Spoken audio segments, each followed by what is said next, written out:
অবশেষে এতক্ষণ দাঁড়ানোর পরে এই দেখুন আপনারা এই ট্রেন ঢুকছে ফলকনামা এক্সপ্রেস। সেই 6টা থেকে আমরা দাঁড়িয়ে রয়েছি স্টেশনে, এই ট্রেন এখন ঢুকছে। তাই এখন আমরা রিসিভ করব আমাদের পায়রা, এখনও ঢোকেনি, আপনাদের কিছুক্ষণ পরে দেখাচ্ছি। অ্যাটলিস্ট পেয়েছি, এই যে হাতে আমাদের পেয়ে গেছি আমরা পায়রা। আকাশদার পায়রা।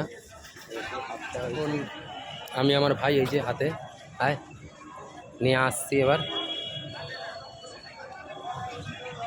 পেয়ে গেছি এখন আমরা হাতে। এবার এখন বাড়ির পথে এগোচ্ছি, বাড়ি গিয়ে দেখা হবে। সেই পায়রা আমি পেলাম, আকাশদার পায়রা আমি বাড়িতে নিয়ে আসলাম। একটু রেস্ট নেবে, একটু জল হবে।